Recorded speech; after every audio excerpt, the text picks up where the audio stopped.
I'm going to make a little announcement. Hello, everybody. Thank you for joining us. We're going to wait a few minutes while the people filing in find a seat, but I did want to inform everyone that this event is being live streamed to Facebook. And since it is 1:30 right now, we did press the go live button. This little device is called an owl, and it tends to focus on whoever is speaking. Like right now, I'm looking at the camera and it's looking at me. So just informing you that that is happening so you don't tell anyone you're sitting next to a juicy secret and then wonder why it was broadcast for the entire world to see. Should I make a little introduction while people are filing in? It is 1:30. Okay. Okay, while the remaining folks file in and find their seats, I thought we could make some introductions. We will start on my left and work our way down, and then we will see where we're at and get this thing going. Hello, my name is Monica Whaley. I am a community member. I'm a retired teacher from this district. I am on the board of PFLAG, and I'm also a member of the Alliance. I am Jacob Knuth. I am a Waukesha native. I don't belong to any one organization, but I am the organizer for this event and have gotten to know these lovely panelists as we've put this thing together and put up many of those posters I hope you've seen around town. So, yeah. I'm Julie Royce. I am the president of the just newly formed PFLAG Waukesha group. PFLAG has been around for 50 years. They're celebrating their 50th year anniversary this year, and so it is really wonderful that during this anniversary year that we have started our group. Hello, my name is Sean O'Brien. I'm the advocacy and organizing strategist at FAIR Wisconsin, which is the state's only political civil rights advocacy organization in Wisconsin for queer and trans youth. Hey everybody, my name is Brian J, aka Mama J, and my pronouns are he, him, his, and I'm one of the co-executive directors at GSAFE, which is a statewide organization based in Madison. We work with students, educators, and families across the state. So we've worked with folks from like Milwaukee to La Crosse, Bayfield to Beloit, working to make sure that schools are safe and affirming for our queer and trans youth. So I've been working with the organization for about 20 years, and we've been around since the mid-90s. And back this direction. I would also like to give a shout out to Blue Sky Waukesha? Mm-hmm. Blue Sky Waukesha, who helped with some of the finances of this event and has provided us with a number of lovely pride items on this table over here. As you're leaving today, you can feel free to take some of those. I see some flags, I see some stickers, I see some banners and beads, I think. Yeah, feel free to... Are those flags as well? Those are apparently flags as well. So feel free to help yourself to those as you leave. We are about to start here. In case you are not aware, the format of this town hall is folks have sent in questions on a Google form ahead of time, and we are going to answer those pre-submitted questions beforehand. We will also have a segment where we will be taking questions from you, but instead of handing the mic to each person, we have note cards and pens at the table you all checked in at. You can feel free to write down any question you want and hand it to our greeter, Becky. It's been a crazy week. You can hand them to our greeter, Becky, who will then hand them to our moderator. We do have a moderator for this event, but it sounds like they are with HRC Wisconsin. It sounds like there was a traffic accident on their way in, though. They are fine, but they are running late. So last I heard, they expected to be here at 1:45. So if you do have a question, feel free to write it out on one of those note cards, hand it to Becky, and Becky will hand it to our moderator, Sydney Lee. And you can feel free to, if you think of a question during the town hall, feel free to get up, walk to the back, write down the question, and hand it in, as long as you're being quiet and respectful. So unless anyone else has anything to say, I think we are ready to go in. Until Sydney gets here, Sean will be our temp moderator for the first chunk of this. So, you want to get going? Yeah. Okay, thank you all for coming. Let's start the show. I have a theater background. Alrighty, so pardon me while I'm looking down at my phone. I was not initially prepped to be the moderator, but I have the questions here if you need them. Okay. So we got questions over here. So starting off, what is it like being LGBTQ plus in Waukesha? Start with Monica. Terrifying. I have to say that being a teacher in this district was tremendous. I felt very fortunate 11 years ago when I was hired by the district. It was very inclusive. It was like the premier job to have. The reason that my wife and I moved here, along with our daughter who's Black and has special needs, is because it was a diverse community. Maguanago wasn't. And so we moved here for that specific purpose. And throughout the years, and in the last 2 or 3 years, it's become a nightmare. They have gotten rid of all diversity and equity programs. All signage that told students that they were safe in the community had to come down. And this is how ridiculous it is. This is our school district's anti-discrimination policy. Would you like me to hold that? Our policy. And it was taken down in every single classroom where it was put up. And it was told that because it was in colorful ink, that it was not acceptable. It looked too much like the rainbow. So our own discrimination policy was not even allowed to be posted. So there have been a lot of changes. Unfortunately, I think the direction that Waukesha is going and the country is going right now is very scary for marginalized people. And so it has been a struggle. I have been, not at this job, but a prior job, I was told that they were going to force me out because I had made a claim against a former supervisor who had gone into my office. I was working with people with disabilities and filing unemployment claims and disability claims, and she said it was no longer my job and went into my locked offices and destroyed original documents for my clients. And then when I posted a complaint against her with HR, she said she was going to out my wife in her teaching position and get her fired because her daughter went to that school.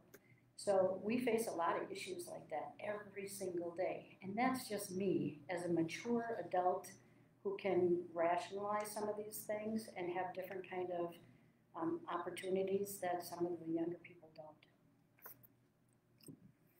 don't. Echoing some of what Monica just said, I had a job with the school district of Waukesha this past year. I was working in a library at Waukesha and North, and I do believe it's hardest and scariest in the school districts right now. A lot of the rules they put into place in regard to how you can treat students, how you need to talk to queer students, and what you have to tell their parents is scary. I'm gender fluid, if you could not tell from my fabulous look. And I was out at work, and I had a mixed bag. I had a number of staff and students who were perfectly fine with it and were supportive of it. I didn't really have any staff ever give me explicit grief, you know? The weirdest things I'd get would be like a weird side look, but I'm also paranoid as heck. So that might have, I would never like accuse anyone of that. I did run into some issues with some students giving me grief over my appearance though. And the fact that they're talking to a staff member who can get them into trouble like that breaks my heart, because what the heck are they saying to queer kids who cannot do anything about it? But I will say that in organizing this event, and this is something this is an opinion I think I will echo a few times during this panel, Waukesha has shown itself to be a better place than I anticipated, and I am starting to think that the harshness of it is just a very loud minority. Putting up the posters around town for this event, I expected tremendous pushback. I expected people to cuss me out, and really only had one place do that, and it wasn't even because it was an LGBTQ thing. It was just because he didn't like putting up posters in his shop. Everyone else, if they ever turned it down, it was usually for an understandable reason, like they never hung up posters, period, or something like that. So, I will say I'm Waukesha born and raised. This is my hometown. My family is here. And when I came out in 2018, none of my Waukesha relatives, I had no issues. So I think it's important that we discuss how scary it can be for queer people in Waukesha, while also acknowledging LGBTQ plus joy and happiness, because that gets lost a lot in these conversations. And even in Waukesha, you can find that. You know, we have a social group called LGBT Waukesha who helped with spreading the word with this event and putting it on. And it's a lot of Waukesha natives. I think they marched in the last 2 Milwaukee Pride parades as well. So it's scary, but there's also more joy to be found than I anticipated. So, yeah. Thank you.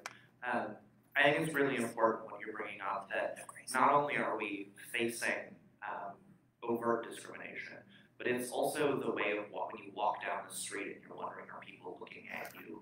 Are people talking about you behind your back? What is that car driving by? What are they going to be doing?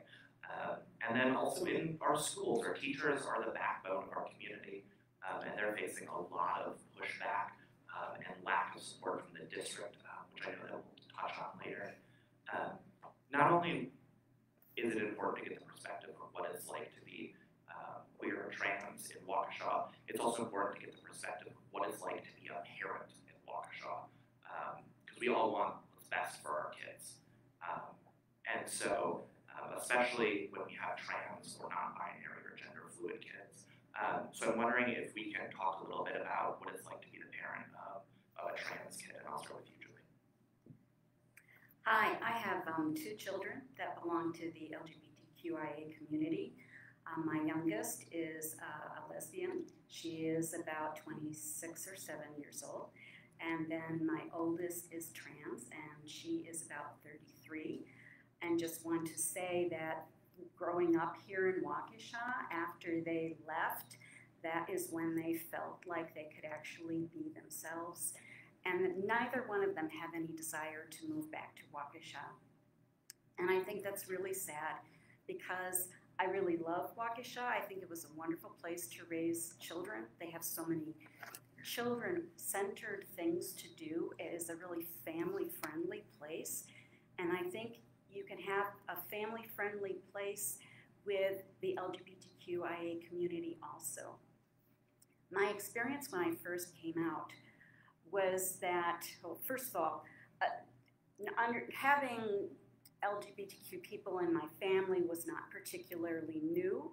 I friends with their children, but when it came to my children coming out, I just felt this sense of dread, this pit in my stomach.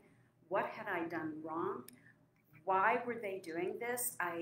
They had never been sexually abused. They had never been harmed in any way. I thought I was up on all of the very current best ways to be a parent.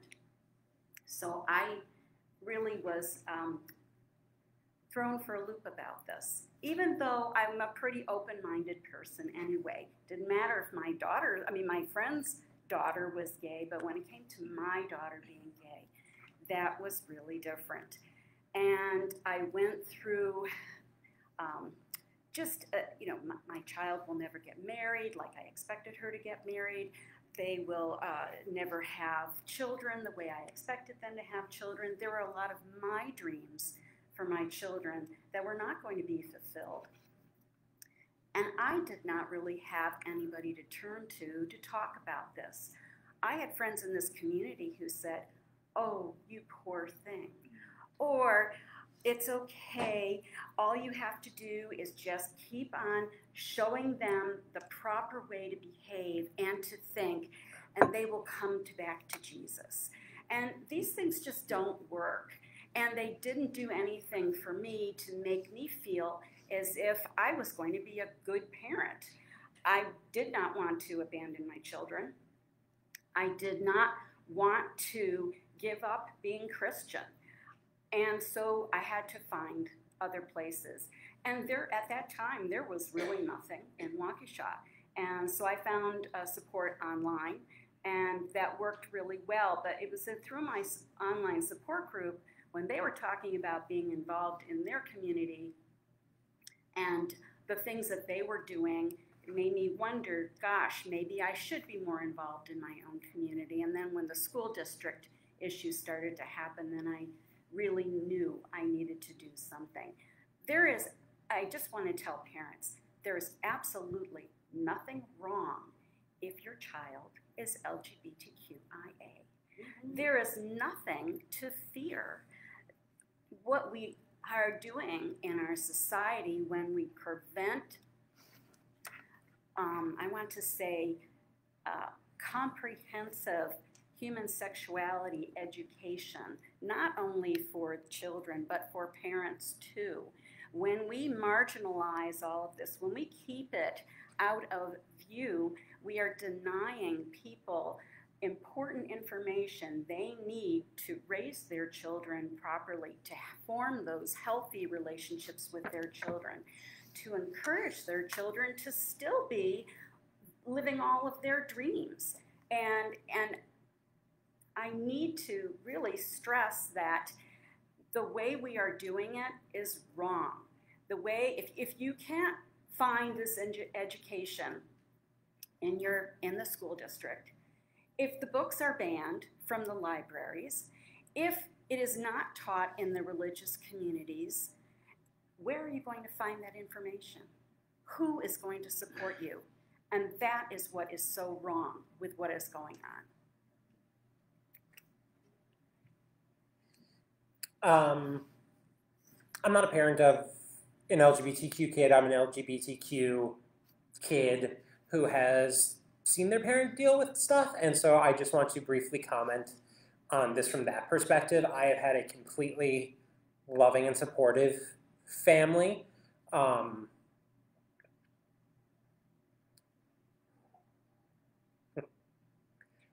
father passed away about 4.5 years ago, but I was able to come out to him before he passed, and his response was essentially, I knew something was up. There were signs. And my mother didn't have the I knew reaction, but both of them were like, it's a cliche, but we love you, we support you. And I just want to say that even if there are if any of you are the parents of LGBTQ plus kids, whether they're trans or gay or poly or anything like that, and you're not part of that community yourself, just because there are any kind of growing pains or uncomfortable conversations does not mean you are doing a bad job at all. And your kids, whether it be now or in the future, will recognize that it always comes from a place of support and acceptance. And I know that sometimes can be, well, I don't know personally, but I have heard from parents of queer kids that sometimes they're scared they're doing a bad job. And as long as you come from that positive, loving place, your children will recognize that and they will appreciate that. So I just wanted to comment on that very briefly. Yeah, I think that's a really important point to touch on, that, and we're going to hear this narrative throughout this entire panel, that we only want what is best for our kids. That is the core part of being a parent. That is the core part of being a teacher. And one of the core parts of raising a child is sending them to school. I mean, I know every parent remembers the time when they watched their kid walk out that door, get on that bus, or take that first day of school photo. I mean, we've all been there. And I'm guessing many of you have taken that first day of school photo, whether it was of you or whether it was of one of your kids. So school plays a very critical role in the development of our kids. And so, Brian, you've worked with schools for a very, very long time, especially with kids coming out and LGBTQ plus kids developing school policy. So I'm curious to get your thoughts on what are the role of the school and what is the role that the school should play with queer and trans kids?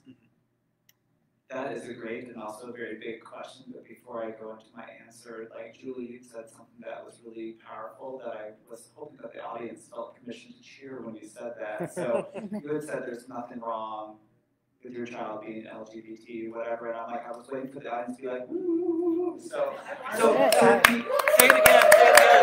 Wait, that's practice. So, let's reenact that moment. There is nothing wrong if your children is LGBTQIA. I know I'm from the Midwest, and when I'm in an audience, I'm like, I kind of want to cheer, but I don't know if it's okay. So, I want to give the audience an opportunity to do that, because it's like, I know that's a powerful thing to say and hear. So I just really want to acknowledge that. There's lots of beautiful things said as well, but as a child, as a gay child of a parent, I'm like, that's really, I was going to say that's really great, but that sounds like a cat answer. So, okay, so the question is, what role should schools play around supporting LGBTQ plus students? There's lots of ways to go with this answer, but maybe starting at a higher level, I think about the role of public education, right? So I'm not necessarily talking about private education or private schools, because that's a whole other can of worms. But some of my work has been mostly in public education. And when I think about, at a minimum, I think of schools as being responsible for making sure that all students have the tools, skills, and abilities to work, learn, and live with people who are different from them, right? We need to be preparing our students to work with people who might not be like them, to work. Do you ever have that, it's Saturday and you can't talk? So Tyler's up here giving me good vibes. It's like, yes, Brian. Just on Saturday? Well, yes, other days too. So, so live, work, and learn. And so I think just the things that we do as schools, right, is making sure that our students and our classrooms, we're learning about people who are different from us, and we're learning how to interact with that. And it doesn't mean that we're teaching it so that everybody's best friends, that everybody likes each other, wants to hang out with each other. But it's how do we prepare our students to be in a world in a way that we're respectful of each other and respecting the different ways that people show up. So I think about that at a higher level, and so thinking about all the things that we do to teach about, make sure that people feel included and represented, as well as being able to learn about other people. And the other kind of high level thing that I think about when I'm working with educators, and I often give this line to administrators, is to remember that our job is to welcome students as they come to us, students and families, as they come to us, not how we might want them to be or how maybe other families or other people want them to be. We welcome students as they are, right, and work to support them and provide accommodations as they're needed, right? School districts are always in the business of providing accommodations and doing things differently to make sure that a student feels like they belong at a school or a family belongs at a school. So that's kind of those are kind of some two quick high-level thoughts. So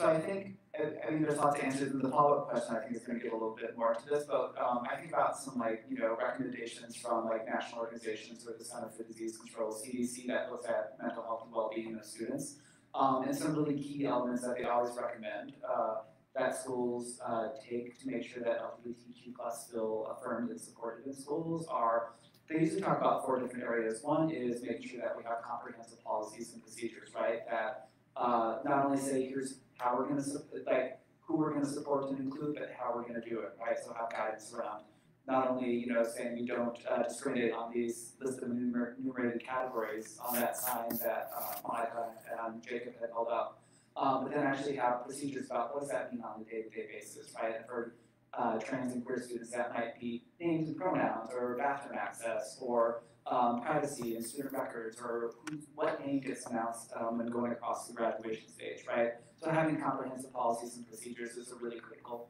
role for a school district. Another thing is to make sure that students have a safe space in school, right? So oftentimes that's GSA, a Gender and Sexuality Alliance, or some other club where they can just simply be themselves without having to worry about being called something in the hallway, or to be made fun of or threatened by classmates or maybe adults in the school, right?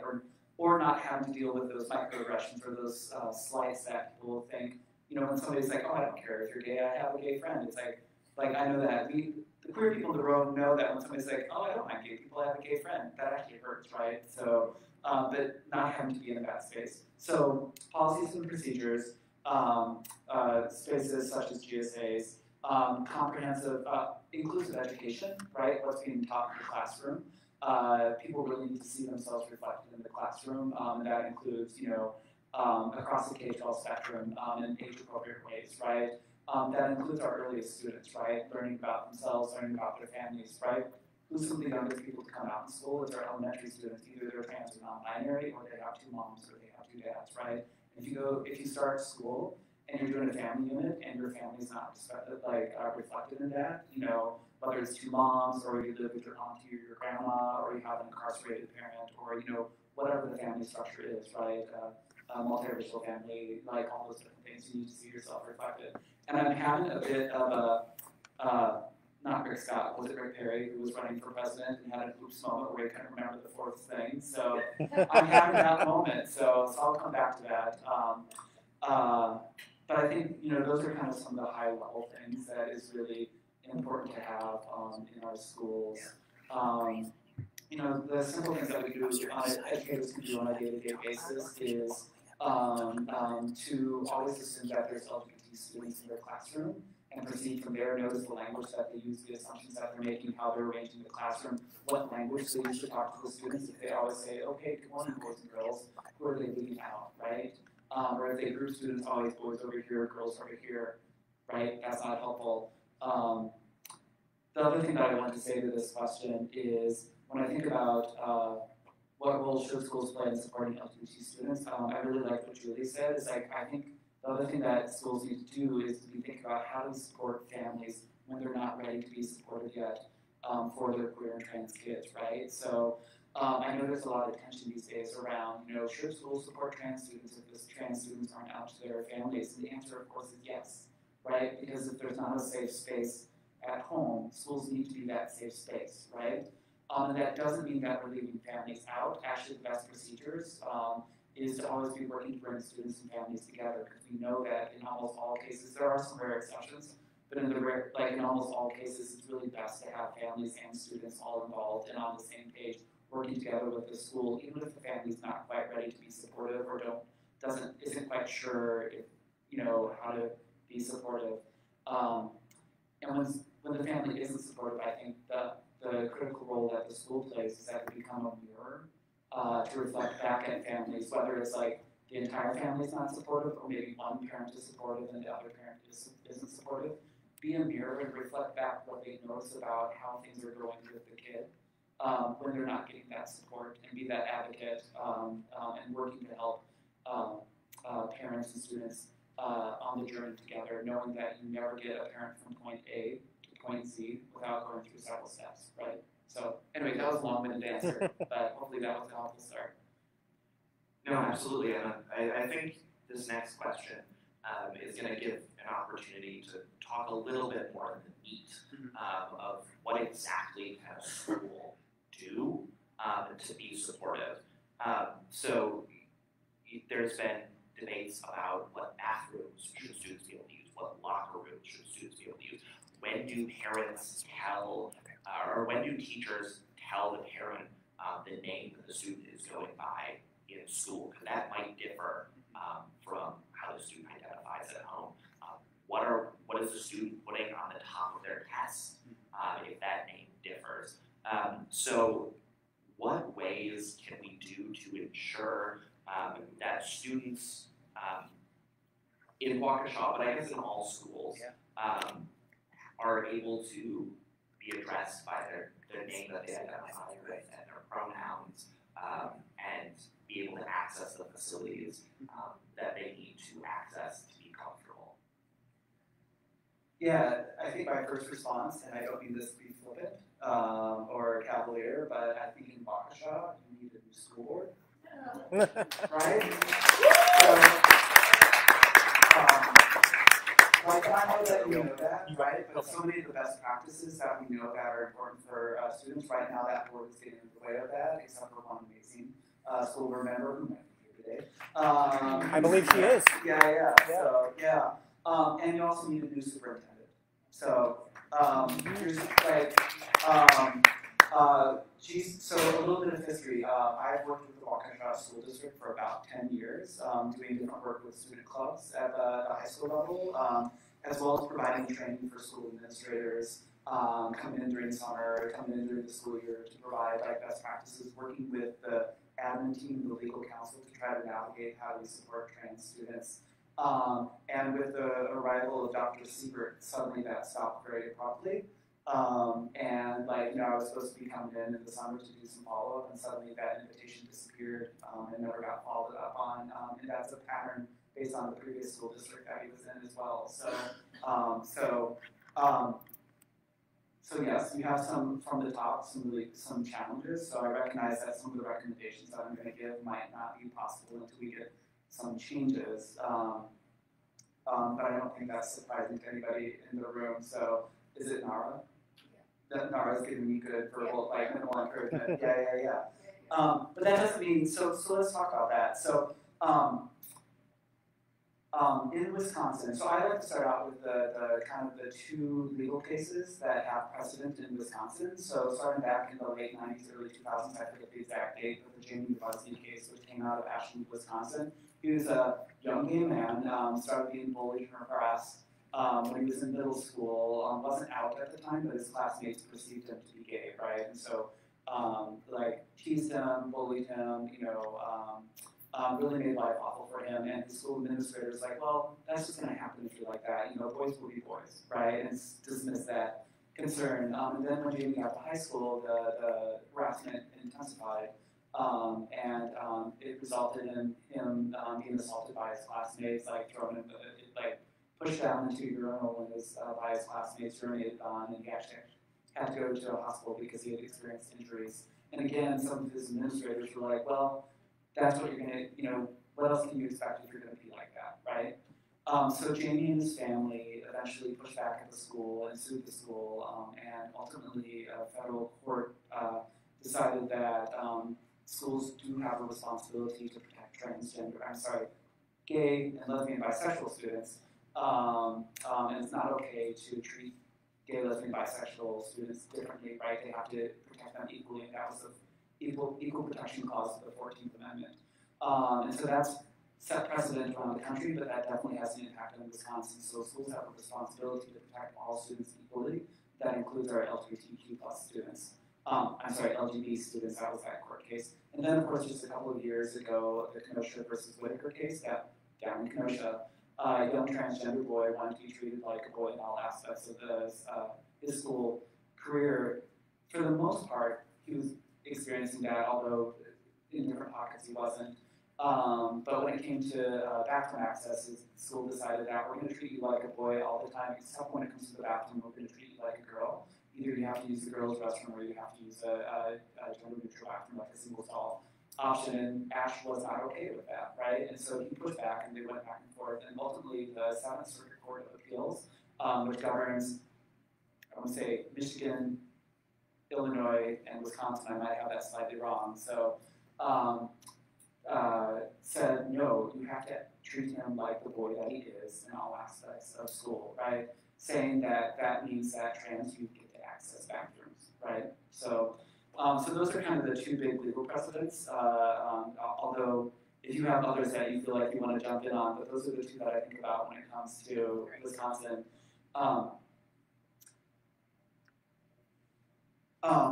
So that should be settled, right? That should be like enough guidance for any school district that's like, oh yeah, we're just going to treat our trans students in the way that they want to be treated, right?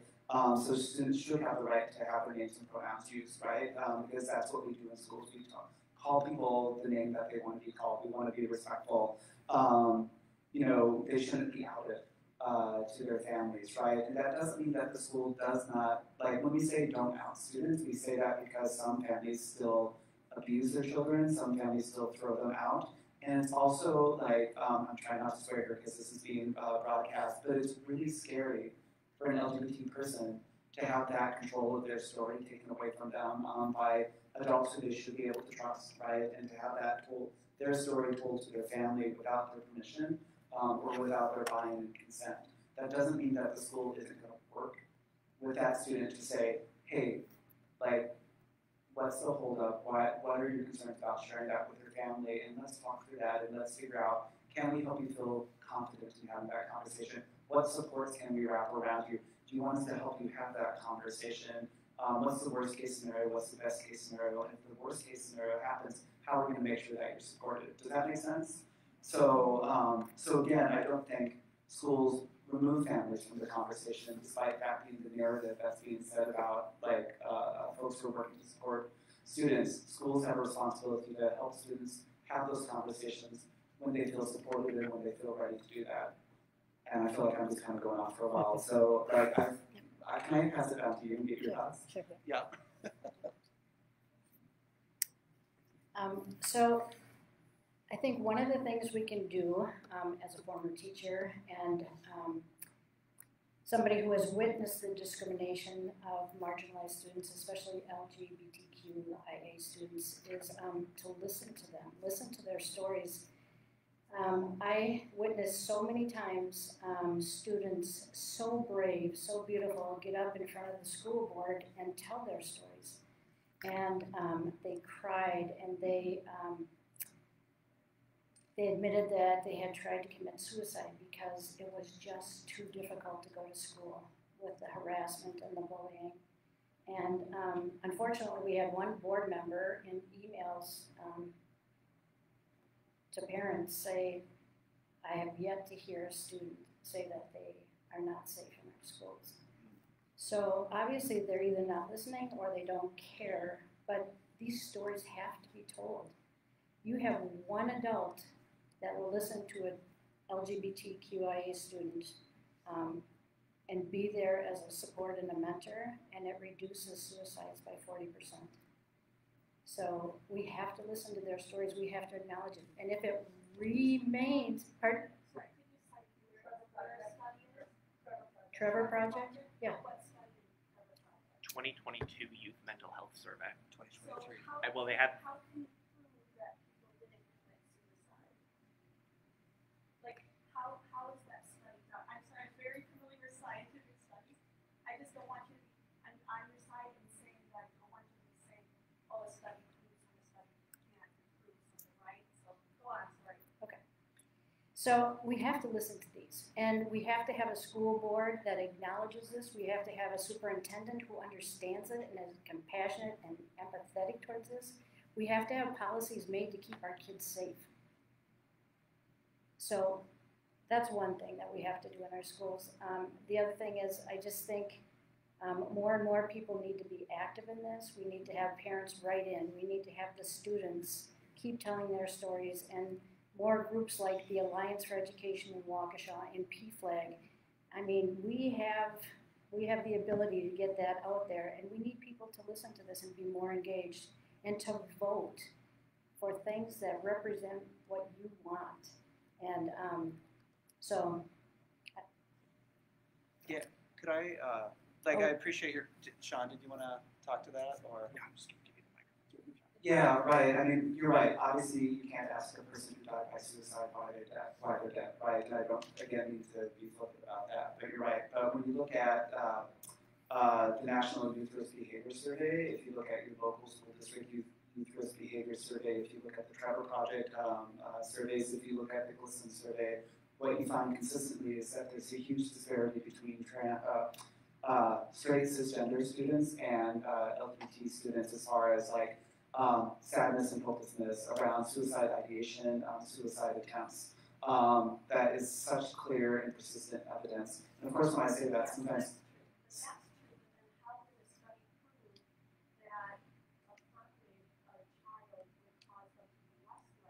Oh, sure. So if we look at if we look at the Family Acceptance Project, so Dr. Caitlin Ryan out of the San Francisco State University back maybe about 10, 12 years ago did something called the Family Acceptance Project, and her team looked at what does supportive behaviors look like from families and the positive impact that it has on mental health and well-being, and then what impact does rejecting behaviors have on the health and well-being of LGBT youth. And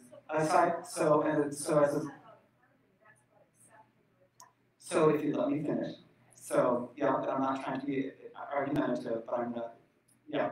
So So what they found is that when families move from strong rejection, like saying you can't be in my house, or I'm going to call you your dead name, or tell you that you're going to hell, and moving from strong rejection to less rejection, which might be like, I don't like it, but maybe I'll try to use your pronouns or whatever else, something that's not quite fully embraced, carrying the flag at the front of the Pride Parade, because that's really hard for families. What they found is that even with less rejection, so when you move from strong rejection to less rejection, or moderate rejection, and maybe not even affirmation, what they found is that mental health improved. So it's not about affirmation.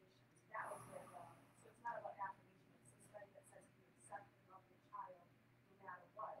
That's what you're saying? Right?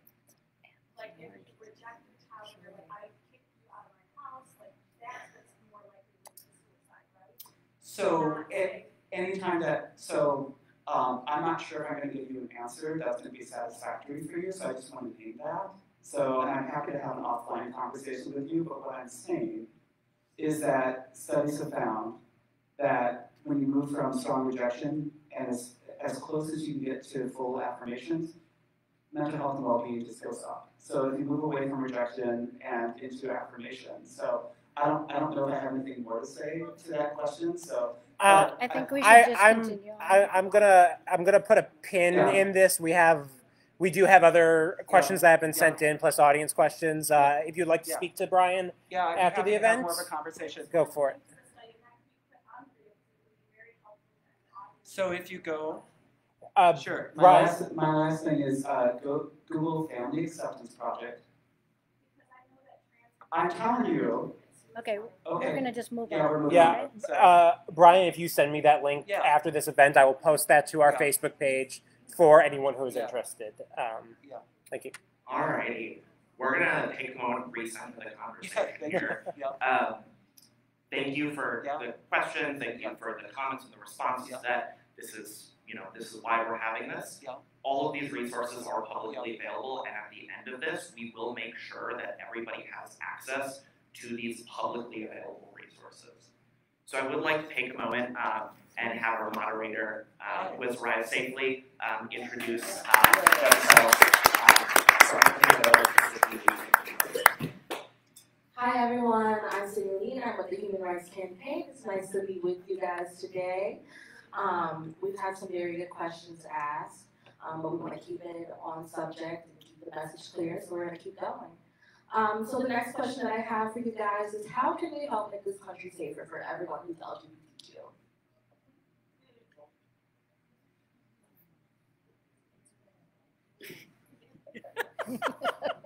There seems to be they're deciding who's going to talk first. I just think education is just key.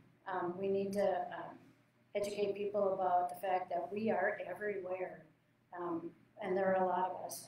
The one thing that was affirming for me was to go to the Pride Parade and the Pride Festival. And I said to so many people that if they're questioning kids out there, or kids who think they don't belong, or that they're not loved, oh my God, I have chills on my arms right now, because there were thousands of people down there, and they were cheering for you, and they were happy for you, and totally supportive. So there are a lot of us, allies as well. I think education is also really important, but it's compassion for the families that are going through this, who have, well, in my case, in the online groups that I'm working with, these women, mostly all moms, have been thrown out of their faith communities. And we need to show those people compassion and help them get the education that they need, give them the resources in order to understand what exactly they missed in their education about just being a human being. We are seeing a dramatic rise in violence towards the LGBTQ plus community. In Milwaukee, as some of you may have heard, yesterday a county board supervisor was walking around in a mall and was punched in the face and has a broken jaw and is going to be spending the next 6 weeks in the hospital with the jaw wired, or not in the hospital, but with their jaw wired shut. There's an undoubted rise in violence towards the community.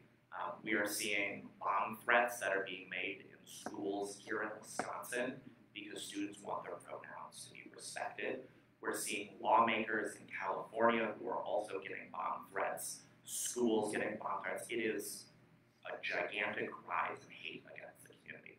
And so I think the first place where we have to start is, like we're going to hear throughout this, education is number one. Not everybody knows or understands what all of the letters in LGBTQIAS2, etc. mean. I'm still, like, when I'm going around the prize, I'm seeing flags that I have never seen before. And I do this for a living. You know, this is what I do for a living.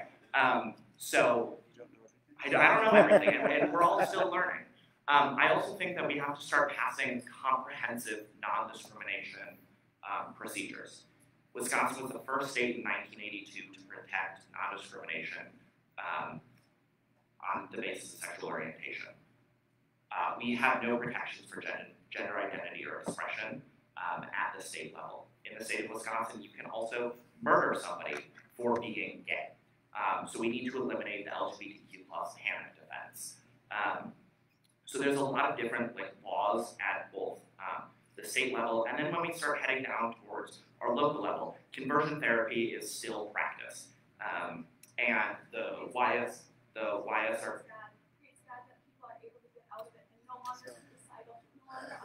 Okay, I'm going to ask that, can we please keep, this is where...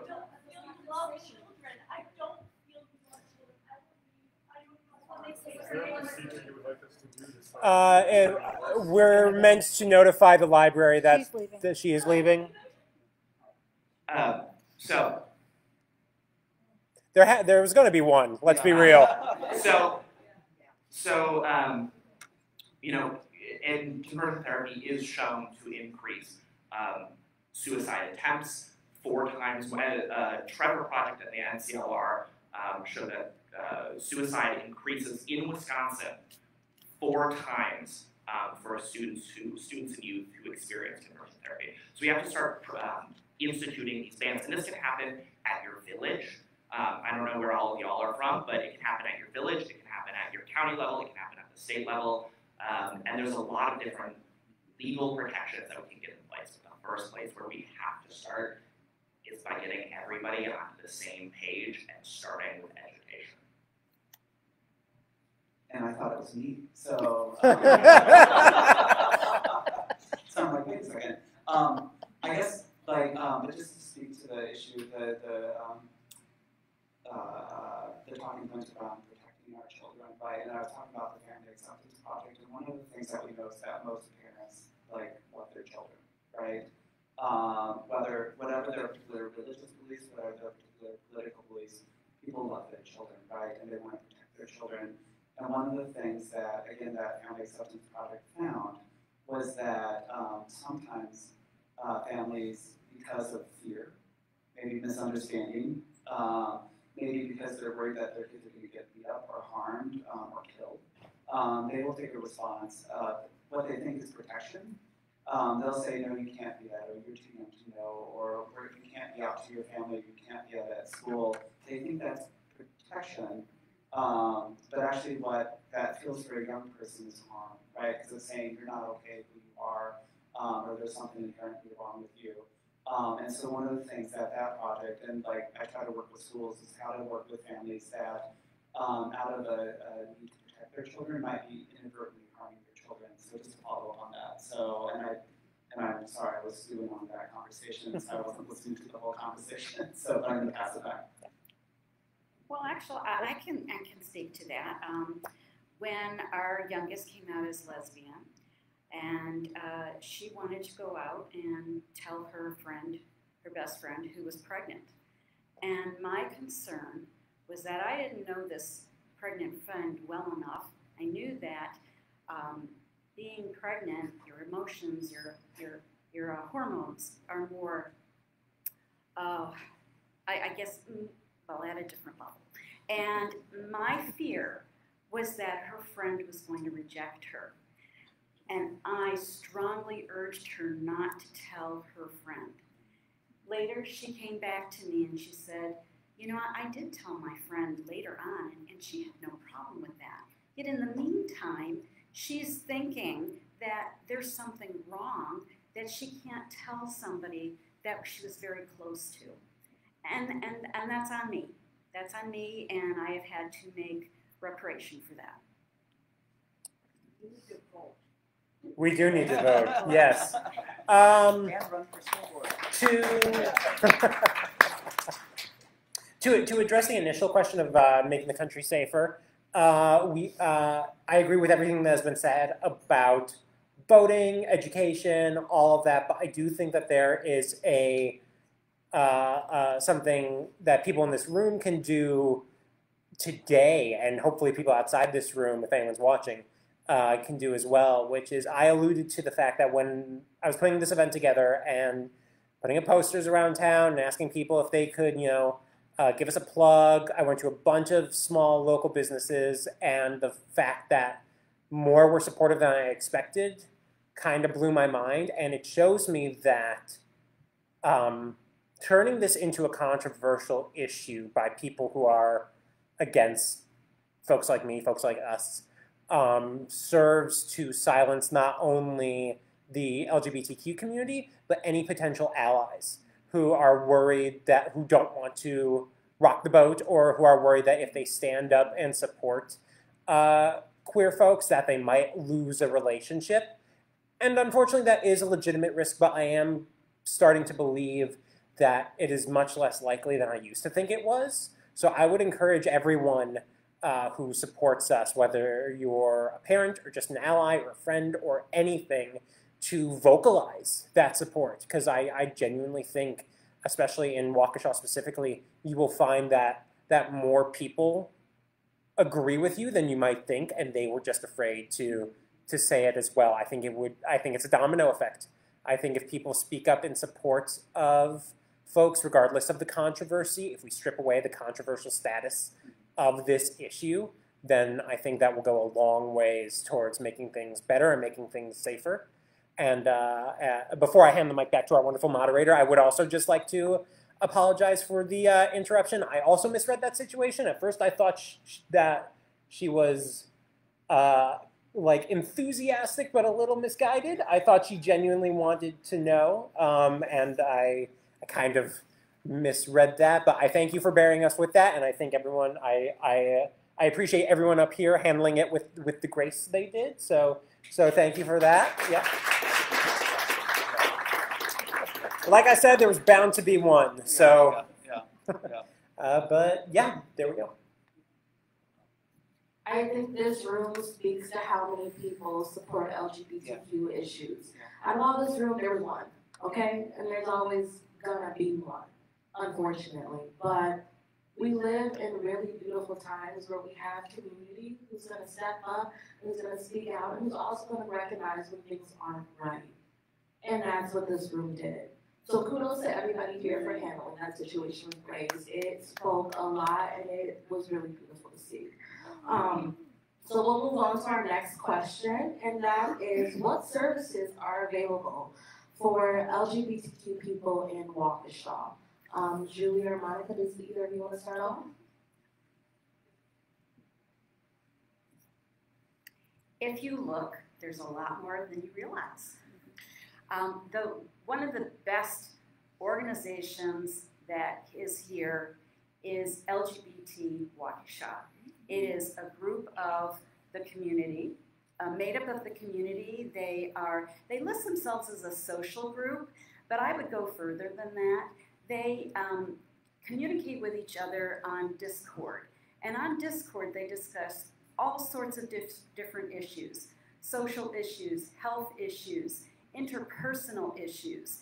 If you want to know what it's like to live in Waukesha and find out what services there are and whether they are any good or not, that would be the place to go. And the state,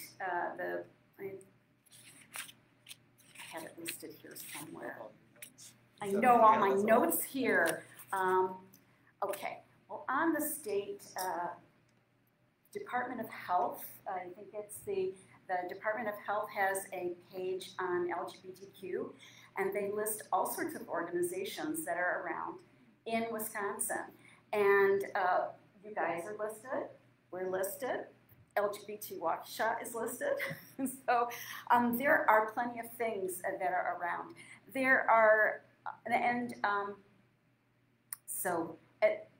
okay, what I want to say is that Planned Parenthood is a place where you can go if you want hormone therapy.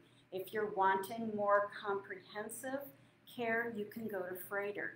If you have a child and who is questioning, wants services, you can go to Children's Hospital.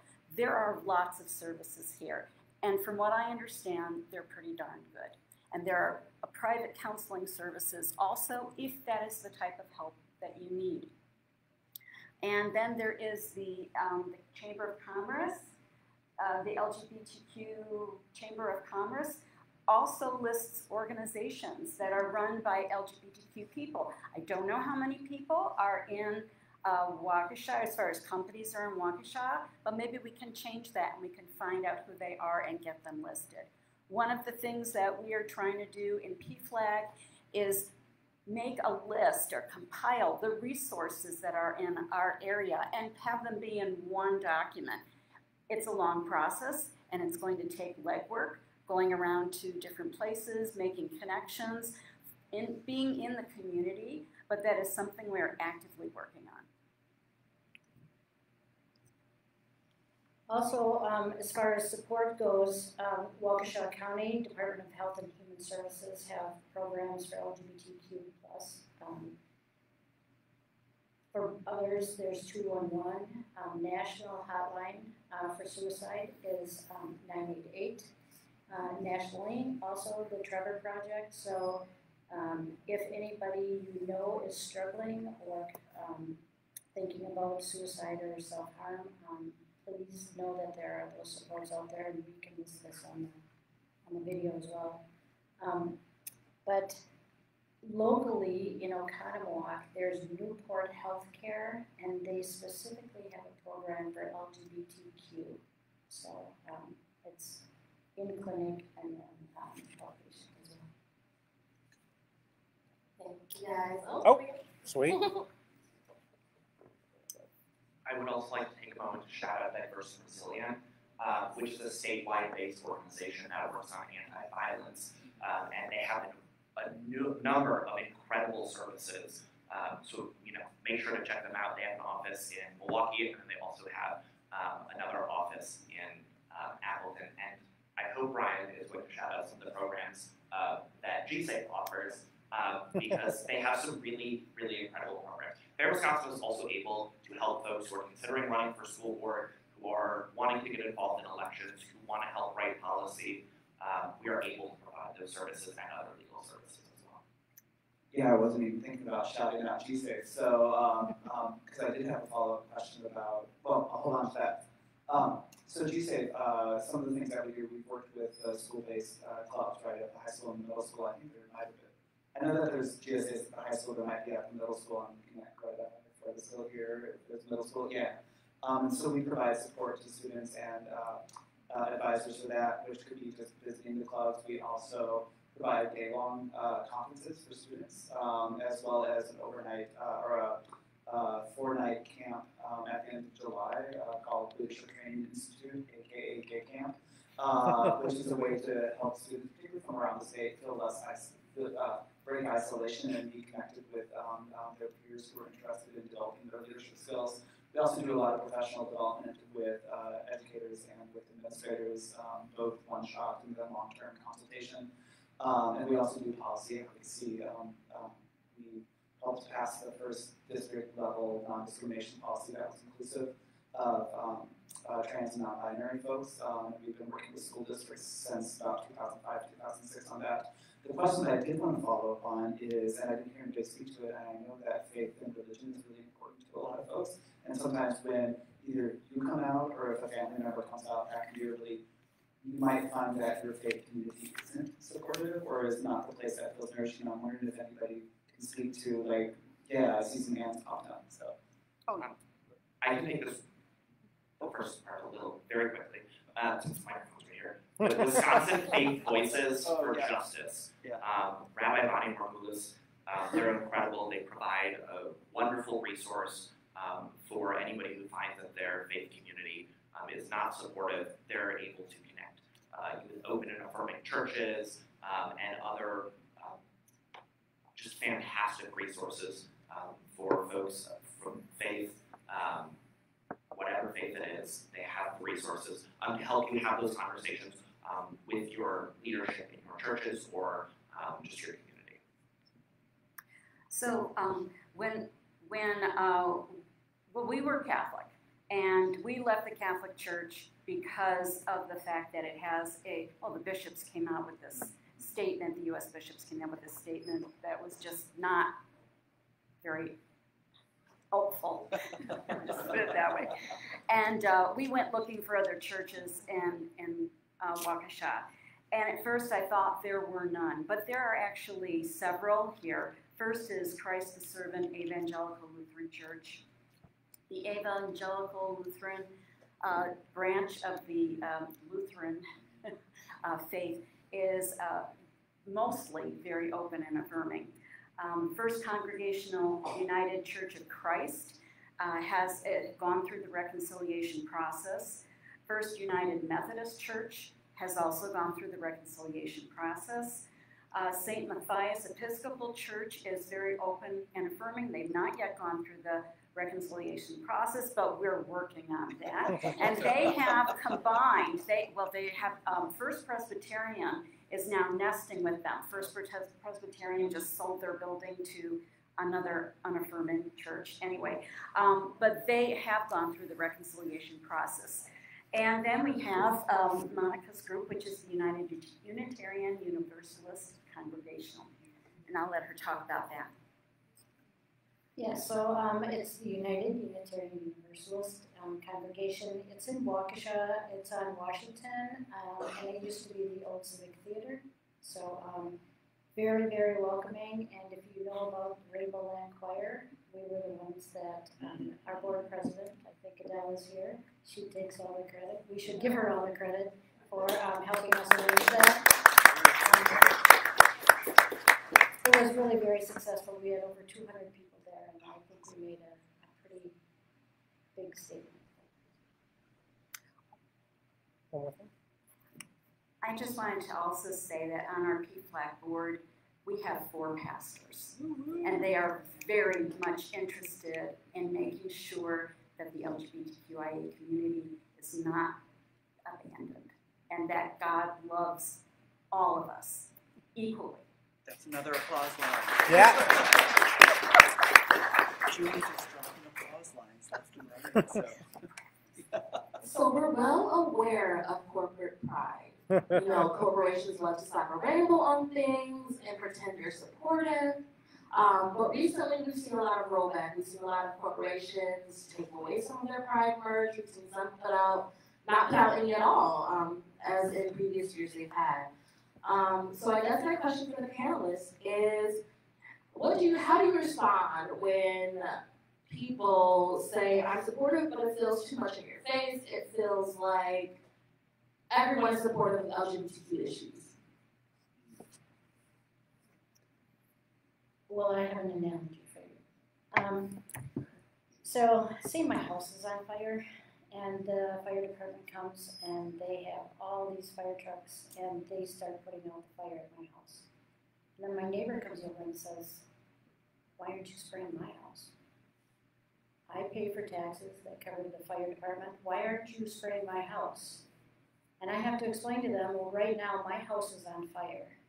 And right now we are on fire. And we need that support. We need the education. We need people to understand that we can't let this go on.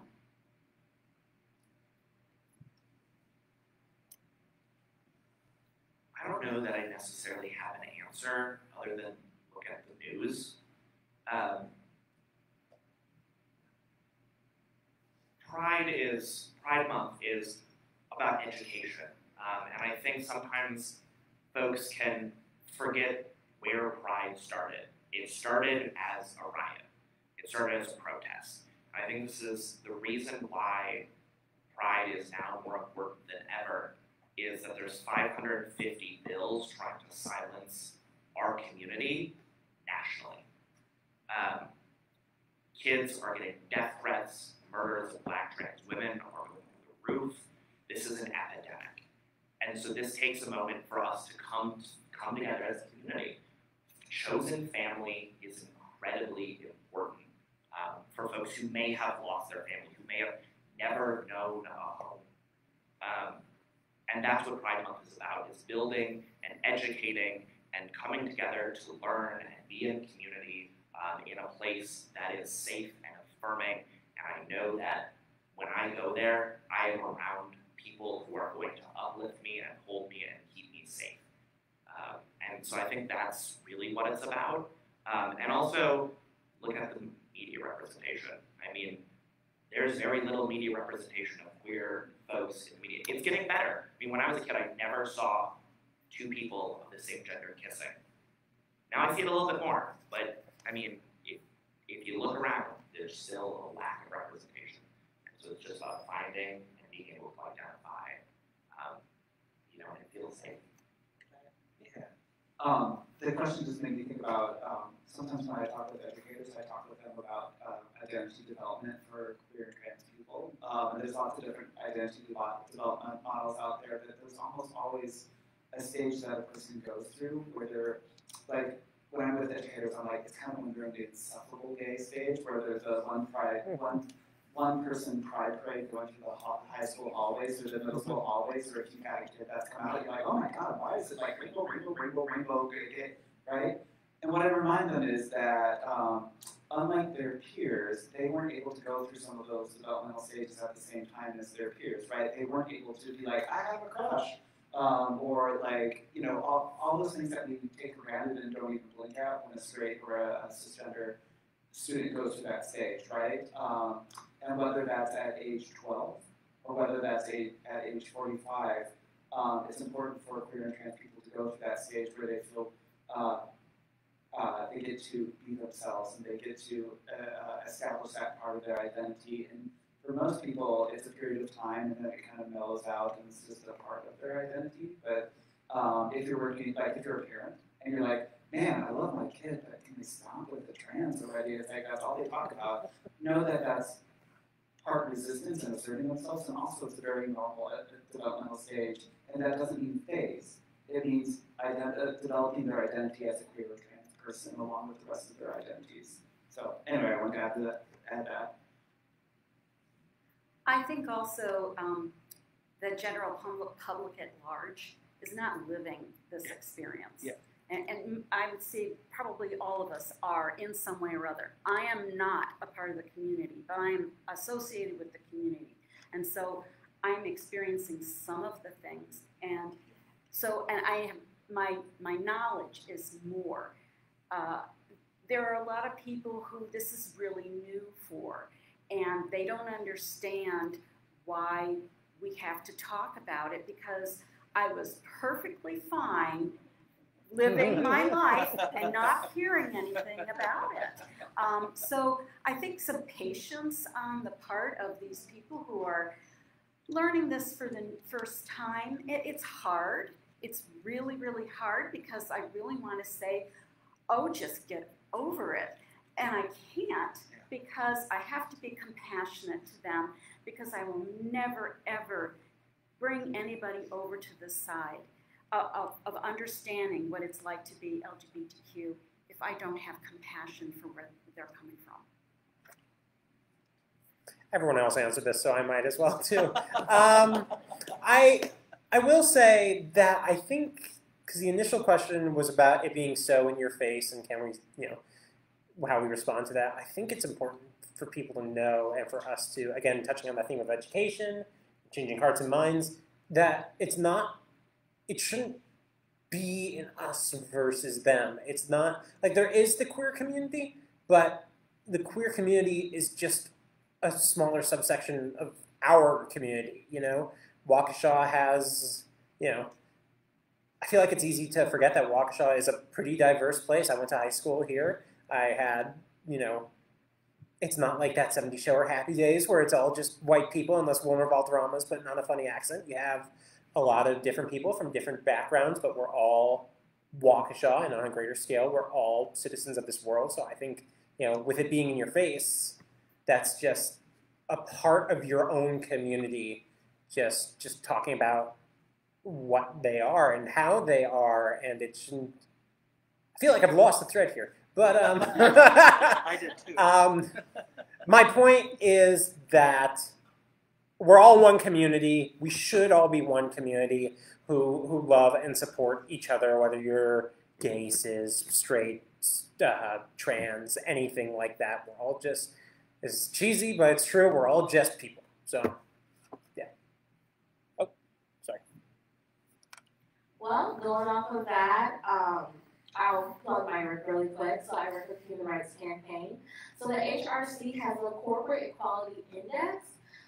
So what that does is it ranks policies and different procedures for different workplaces and ranks them on a national bail system based on how their LGBTQ policies are and how they treat their employers, or employees, or how the employers are. So I encourage everybody to look that up. We also have one for states, so they rank different states and cities to see where they rank on LGBTQ issues and their policies. So I encourage everyone to look that up and check it out for more information. We have a few written questions that we're going to talk about really quick. Well, actually not really quick, they're kind of in depth, so I'm going to go into them. Because we're talking about support, I think I'll just go right into this one. Are there any organizations in Waukesha that connect LGBTQIA kids to LGBTQIA adults or members or mentorship or anything of that nature?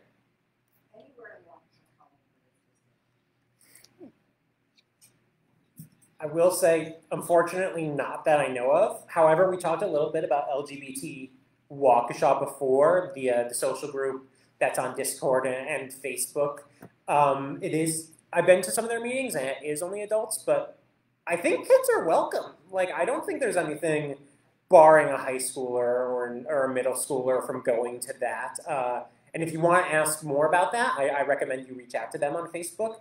Eric Sheck Swanson, who is the person who is in charge of that group, is great about getting back to you. He was a huge supporter of this group. So if you've got like queer kids and you want to like have them see that there are queer adults in this community living and thriving, I think LGBT Waukesha would be a good place to start. They don't do that specifically, but maybe they could with enough interest. Someone else want to? Okay. So when I started going to the PFLAG meetings, we had talked about getting a resource available to have adults that either are on the board or who are members of PFLAG to be able to be mentors. So that's something that we could help develop, because I think representation matters, and if kids know that there's somebody out there who's been successful and, you know, gotten through a lot of these things, it would make a world of difference. So come to a PFLAG meeting and check it out. Becky. I did have a chance before I joined PFLAG. Becky, would you like the microphone? For the people watching online. So before I joined PFLAG, my child was part of South's GSA, and I was asked by the GSA administrators to, or not administrators, advisors, thank you. I got you. To come and speak to the kids, just to give them a general idea of GSA, because I was one of the kids that started GSA when I was in high school. So to give them a general idea of what GSAs can do for their schools and for their fellow students and community. But then to also give them resources within the community of things that they could reach out to if they needed to. And then I also personally gave them my information, so if they needed an adult to reach out to that they knew was a safe person, that they could, because the school district is kind of tied the hands of even even those teachers who were supposed to be sitting in when they felt they needed to ask me to come in because they didn't know what was okay for them to say anymore. So that was one of the things I wanted to bring up at our board meetings is to connect with all of the GSAs and see if there is a way for us to do that support meeting right away at the beginning of the school year, give them that information, and then send them to work.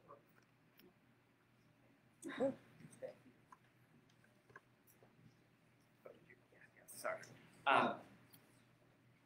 The Diverse and Resilient, who I mentioned before, has youth programming. They will connect you with leaders, like whether it's adults or whether it's kids, they'll connect them all. They're all about building community. I will also say the Milwaukee LGBT Center, I know that's not specifically Waukesha. They are welcome to anyone.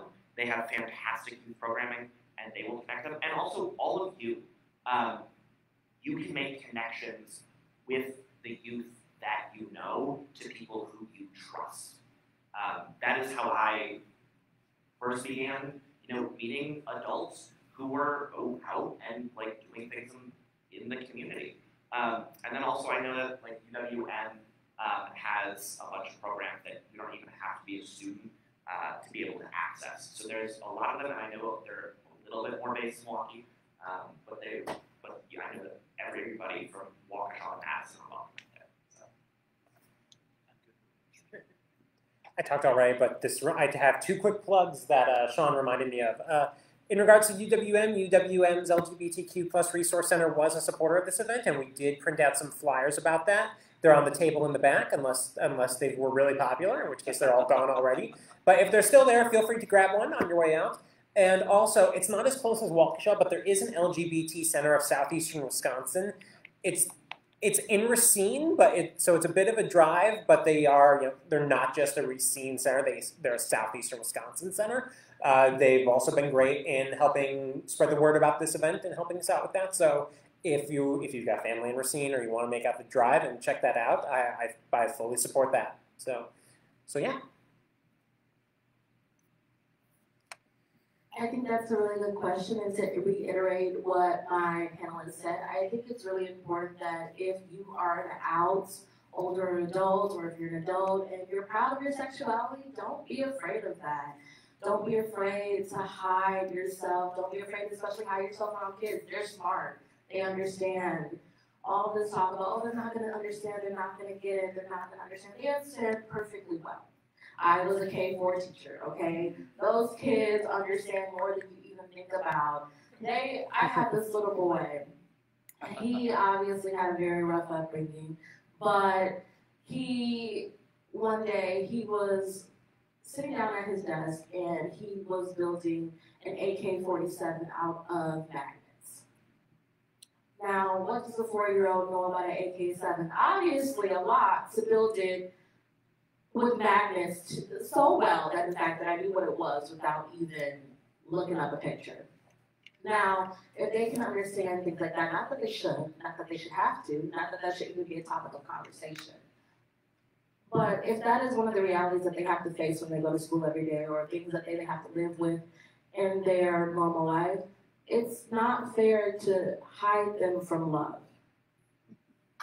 It is incredibly okay to be out and to be proud and to let the children know in your life that you're okay and you're comfortable with who you are and with what your sexuality is.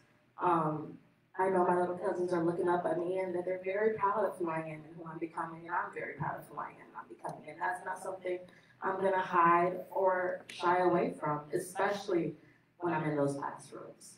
So we're going to keep going to these questions, and one of the questions is what do you think about LGBTQA books at school libraries being removed? It's a bad idea. Like I said, I worked in a library at North last term. I think the truth is that, well, obviously, was it Sean or Brian who just said it's a bad idea?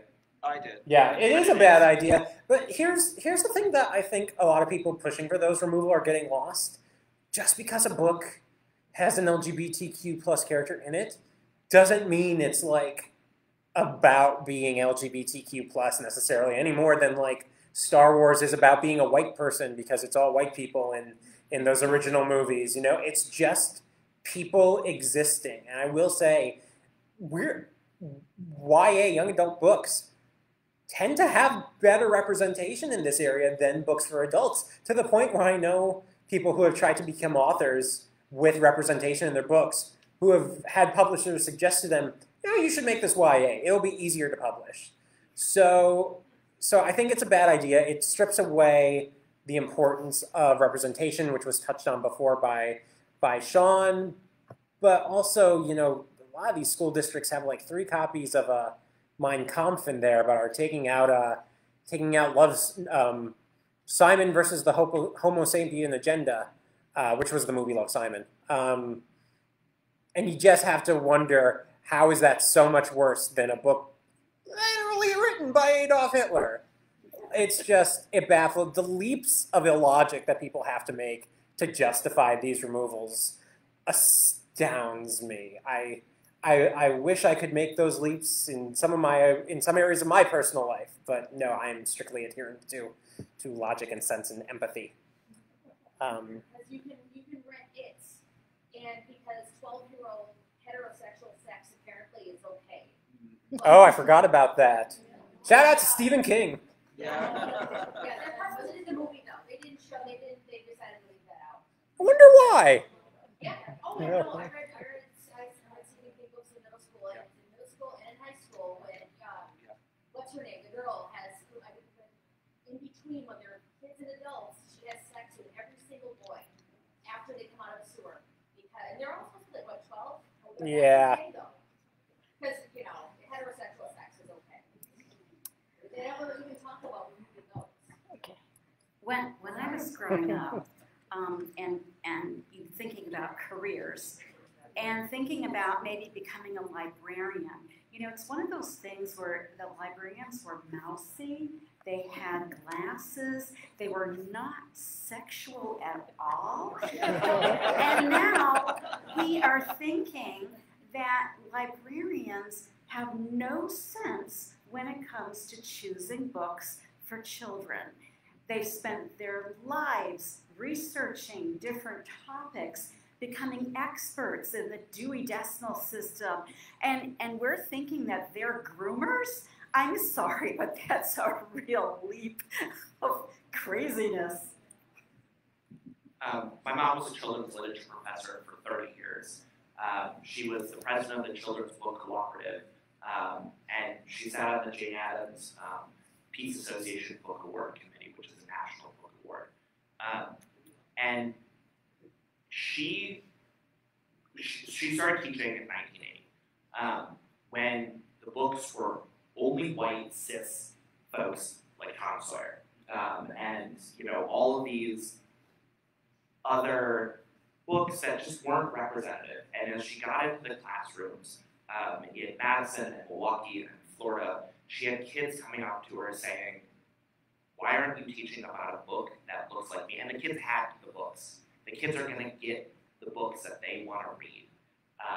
And we need to make that accessible. I remember when my mom told me a story, because my mom is notorious for teaching banned books. And a kid said, "Your class, this is the first time I've ever seen a character in a book that looks or seems like me." And they were 23. And I think that's shocking. I learned about who I was and what I was interested in through books and through the love of reading that I think a lot of us share. And that's where I learned art and creativity was books. So it's not just banning queer books.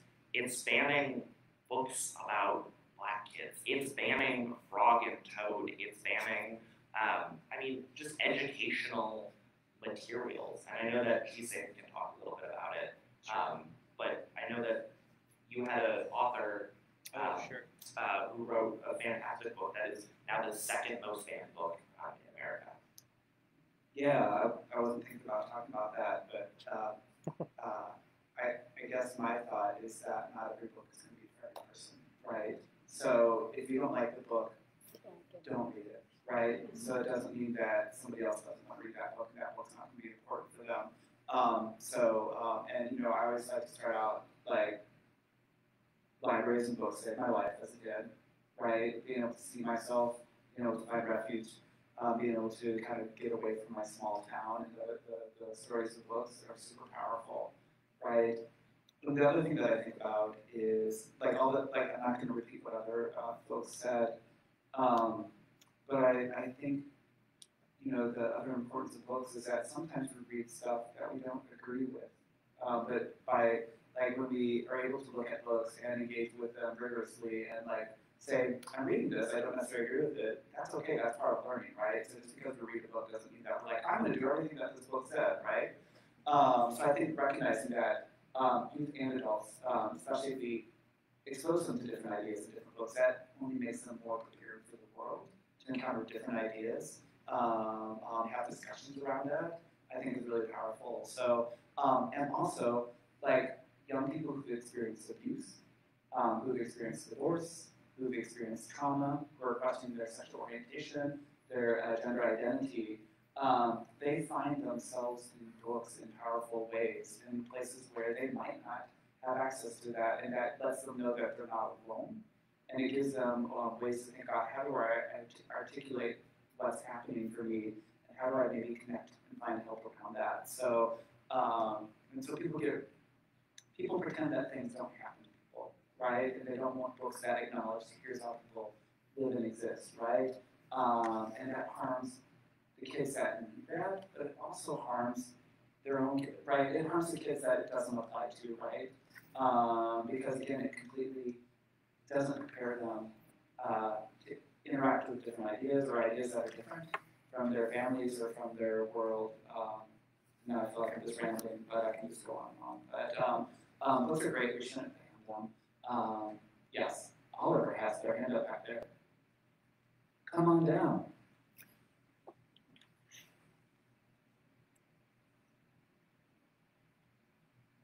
Okay, I was in an elementary school. I'm now 11, and when I was when I was 10 and I found out about LGBTQIA, like I just wanted to learn more about it, but my school had like nothing about it. And I was like, why isn't there anything about this? Kids should learn about this. It's an important thing in the world. Tons of people do it. And it's just partially made me mad.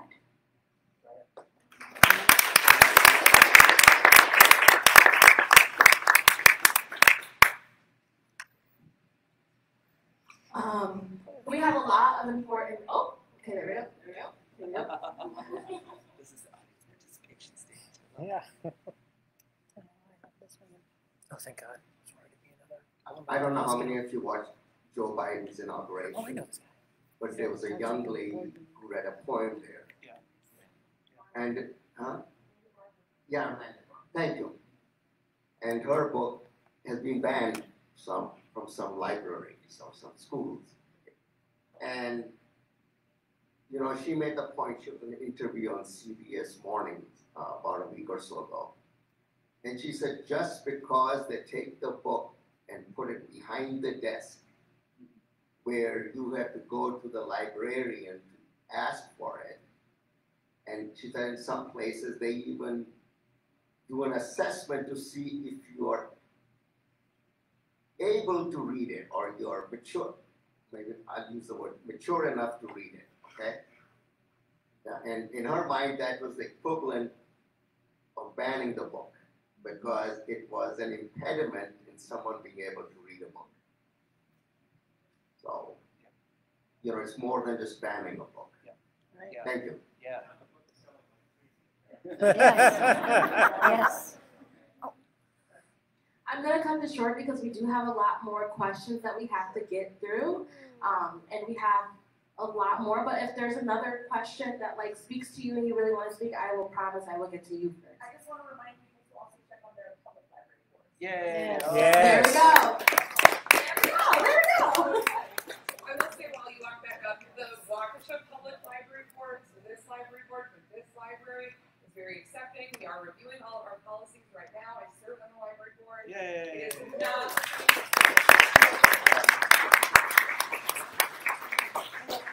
They're just gonna rise up.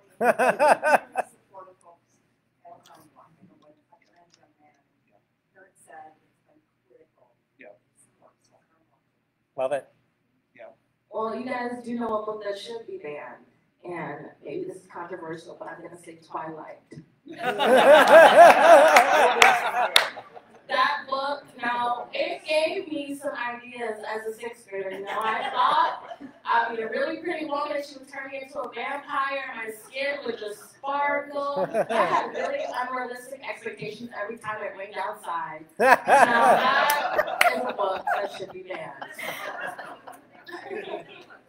Remember, not every book is for every person. There we go. It wasn't for me. Especially New Moon. All they had, the movie especially, they just had their shirts on 90% of the time. No plot, just shirtless. Okay, so we have a few more questions. We had a lot of great questions, and unfortunately, if we go through them all, we're probably going to be here until 5 p.m. And we can only stay here till 4 because that's when the library closes. Yeah.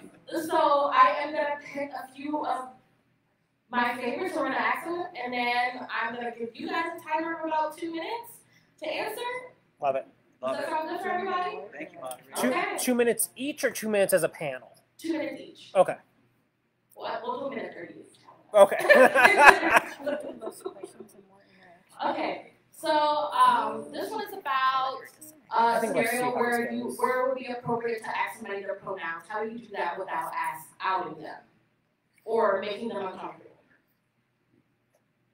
As someone who uses they them pronouns, and when I was working in the school district, did ask this a few times, the best way to do it if you don't want to out them and you want to make sure they're comfortable is you can always talk to them one-on-one and just say, hey, what are your pronouns? And they'll either they'll give you an honest answer, and then they'll either say who they don't want to know, or a good follow-up is like, is there anyone you're not out to? There was a student at my job who I won't name, partially because I forgot their name, who briefly before I left informed me that they used pronouns that were different than how they presented gender-wise, and I asked them, oh, love that, I'll totally respect that. Is there anyone you don't want to know? And there was someone who was like, yeah, just this one person. Then it's like, it's always okay to ask if they're not ready to tell you. They won't tell you, but doing it kind of like to the side instead of in front of a whole group is great because it allows them to judge you as an individual as opposed to, oh my God, am I telling people now? Am I coming out now? Or anything. So yeah, that's my answer. Anyone else? Sweet. I think it's always best practice also is to offer yours first. So, right, and, like for educators, I recommend, starting, hey, the first day of class, hey, everybody, welcome to my class. This is my name, these are my pronouns, I'm really excited for this school year, and that's just a really quick way to do that. And what that does is that it lets folks know in the room, even if you don't know who they are, that you're a supportive adult who's thinking about pronouns. So you don't have to go for them to maybe share that with you later when they feel ready. So. Okay. Yeah. I think we can be examples too and normalize it. Read your email. Yeah. And your signature. Yeah. I'm fortunate to work at a place that encourages us. Yeah. To have pronouns on our name tag. Yeah.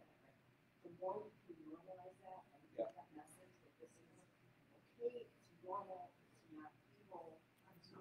Yeah. Yeah. Sky is gonna follow. Yeah. Yeah. Yeah. Yeah. Totally. Or even also normalizes the use of the word partner. A lot of people they're not going to question and say, oh, this is my partner, or this is who I'm with. It's not an automatic descriptor, it's not an automatic outer. There's tons of different ways that you can normalize using different language that make you a really great ally. Put your pronouns in your email, or when people ask you if you're not sure of theirs, offer yours up first. There's tons of different ways where you can be an ally and you can be supportive without outing somebody or without outing yourself. Another question that we have, it says, it is starting to feel hopeless when new school board seats open up. How can we make any advances in creating kind, safe, and inclusive safe spaces in our schools when there is so much money put behind scary positions and it also doesn't feel safe to run?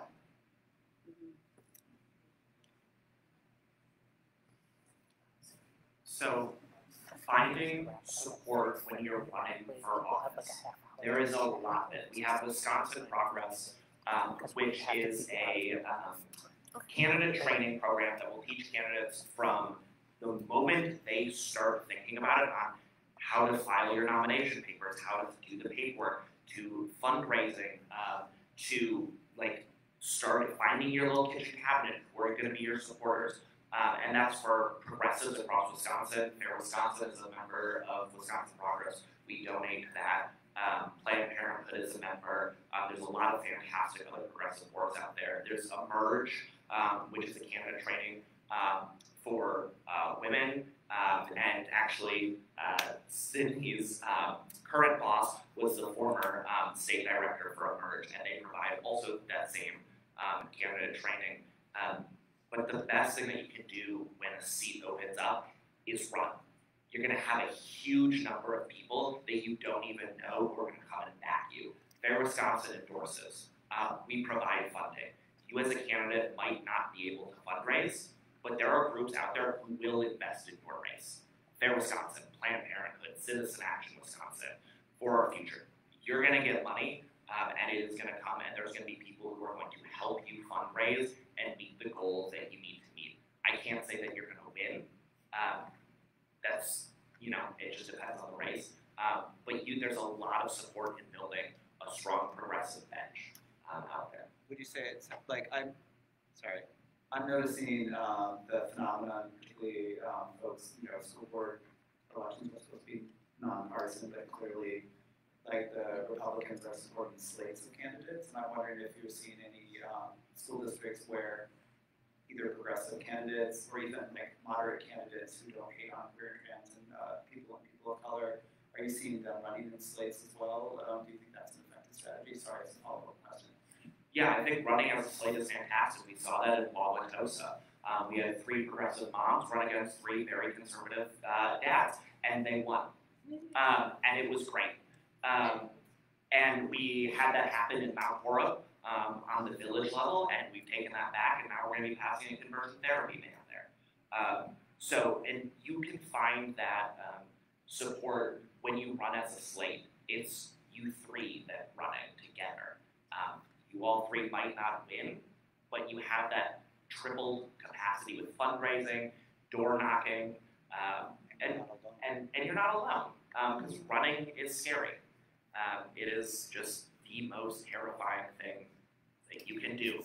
Well, you're really, well, Yeah, way to push it. You should do it. Sean, take two. But it is also one of the best ways that you can help your community, and you're never, ever, ever going to be alone. I can speak to that a little bit too. There's never a safe time to run, okay? There's never going to be a safe or perfect time to run for office, because running for office requires money, it requires dedication, and it requires you just getting your butt up and doing it, okay? It's a very hard field. When I was 16, my mom decided to run for office. Before she ran for office, she owned a daycare. We had no money. We had $1,000 in the bank, and that was what we used for the entire race. We went to Payless. We got 2 pairs of BOGO shoes. And by the end of it, I had holes on the bottom of my feet from walking so many doors. Yeah.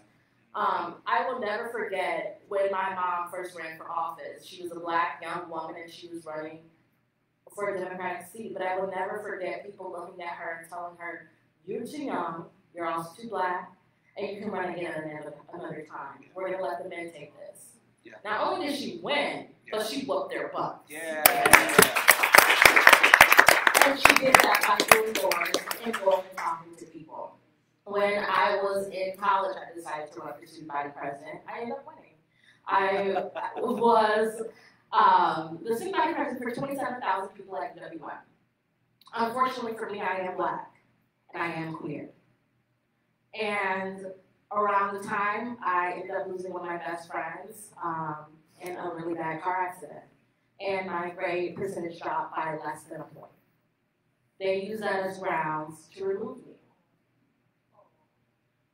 It was a trying time. Not only did I win, I had won by the highest voter percentage they had ever seen in a student election. And I had won because I was dedicated and I was a good worker, and people picked the representation that they thought that they wanted.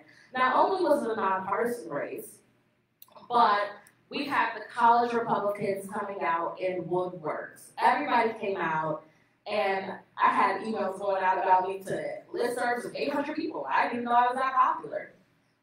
But it was because I was a Black queer woman and I was running in the seat. There's never a safe time to run. There's never going to be a perfect time to do anything. You just got to do it. I'd also like to say that in Waukesha, if we have somebody who leans Democratic and is supportive of marginalized and LGBTQIA individuals, there is a ton of support and a ton of people willing to go out and knock on doors and leave pamphlets. So you will not be alone.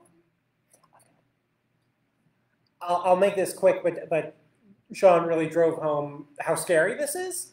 And I want to comment on that because a friend of mine who hates feeling known, so I won't name them, but You could just say you forgot their name too.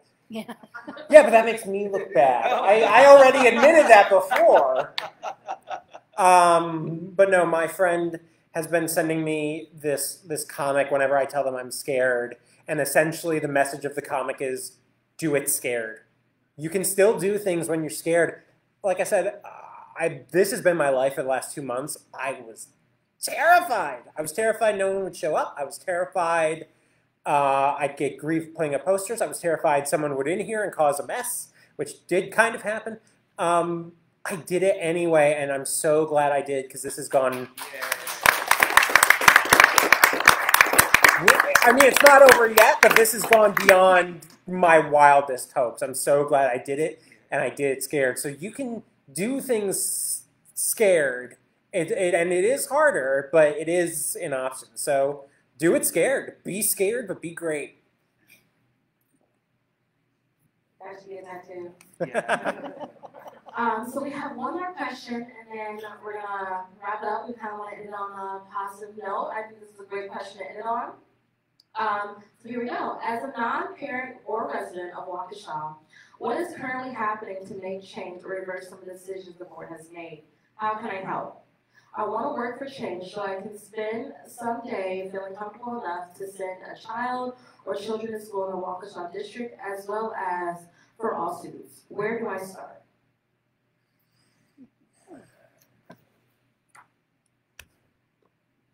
I think letting people know what's going on is important.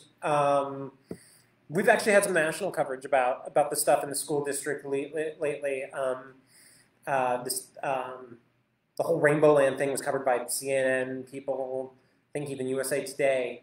And putting a microscope on it lets people know, because not everyone knows. Not even everyone in Waukesha knows what's going on. I had some people reach out to me about this event, and I did allude specifically to the stuff in the school district saying, hey, I'm supportive, I want to come to this. I'm actually not familiar with what's been going on in the school district. Can you tell me? Because I think the more people who know about this, the more people can hold the district or anyone displaying this bigoted behavior, more people can hold them accountable. So just in terms of like a little thing you can do, spread the word. Make sure everyone knows about this far and wide. And I think that's a good first step. Someone else? Well, I'm going to make a shameless plug here. Join PFLAG. We have these kind of programs. We do educational programs. We try and find where your interests are and help you go and make those dreams reality. You may not know what it is you want to do. Just come to our meetings and we'll help you find what it is that you're passionate about and we'll support you. And go to the Alliance meetings too. Go to all the meetings. Every meeting. Give up your job. Give up your personal life. The Alliance, PFLAG, LGBT Waukesha. Every meeting, everywhere. I would say continue to let the current leadership of the Waukesha School District know that you're watching, like, and just let them know on a regular basis. So you can give Diane a break from time to time, so that she needs a little bit of bolster. But I think ask questions, show up at school board meetings, engage the school board members outside of school board meetings, because oftentimes during public commentary they're not going to talk to you because they can't by law. So like looking for those opportunities to have conversations with them or communicate to them, and just let them know that not everybody in Waukesha thinks like they do, and that you have expectations that they're going to serve all students, not just certain students in the school. So, and I feel like you should just break into the song Rainbow Land, song whenever they're around, if you see them in public and stuff like that, carry along a little Bluetooth speaker and just break out into it. It'd be delightful. So. Maybe not, but anyway, so that's what I'm doing anyway.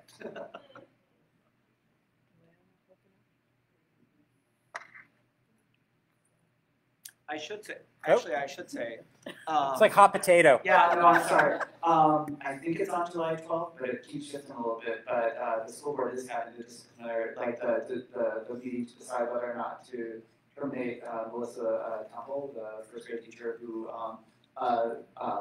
blew the whistle or raised the alarm, used her First Amendment right to say, hey, I'm concerned about what's happening in the Waukesha School District. That's happening, I think it's July 12th, that night shift. Yes. But it'd be Noon. amazing. At noon. Amazing to have a lot of people either there or present or whatever, and I'm guessing that people are organizing. But whatever they decide, they need to know that people are watching. And I think Melissa needs to know that people are supporting, and I think all the young people who are tuned into this and may or may not be able to visibly show that they care about it or watching, they're watching as well, right? So anyway, that was my last hot potato moment. I would love to give a special shout out to Melissa specifically. She was great in supporting this with her. Like I said, she was at the center of a lot of the national attention the Rainbow Land thing got, and she shared those connections with us in an attempt to spread the word. So she's great. So yeah, I encourage everyone to support her at that. It's July 12th at noon, you said? July 12th at noon, Lindholm? No, it's at their new, at Blair. At Blair. And I would share the address if I knew it. It's on Hyde Park. Okay. Maybe I'll post it to the Facebook page after this. Yes. Yeah, I can do that. Sweet. Well, that is our panel. Let's give it up for them. They have been incredible.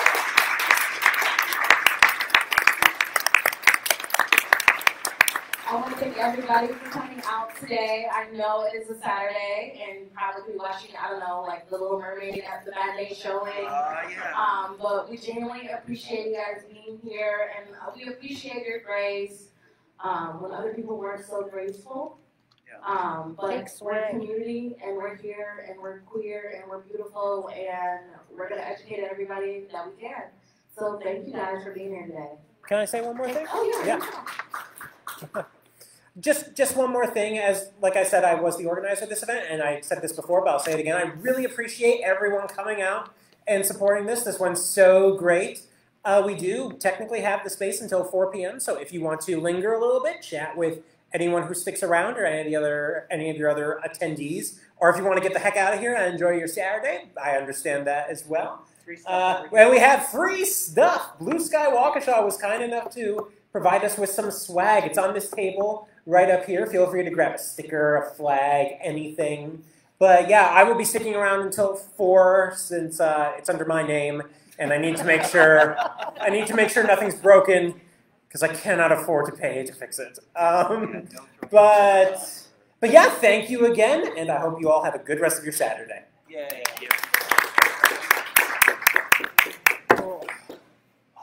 Sydney. I'm so sorry I missed the text and call. I left my phone in my purse. Everybody was moving around a minute. Yeah, but I'm glad. I like that. Thank you. I'm not reporting for the journal titles. I really appreciate yourself. I'm Sean O'Brien, advocacy and organizing strategist at Fair Wisconsin. You know what would be awesome if I could take a picture of your tag up close so that I have spelling and it reminds me that I Go for it. You do have the book yet. I think you have my email as well, because I think you're the one I sent the press advisory to last week. Jacob.roman.canoe. That's would it make sense if I got one from Julie? Julie? Yeah, if PFlag sent out an email if you're a supporter of PFlag, but I think I got your name from a bunch of different connections. So. Oh, I should end the live stream. Yeah. So it's really a nice turnout. So yeah, and I know we've emailed him in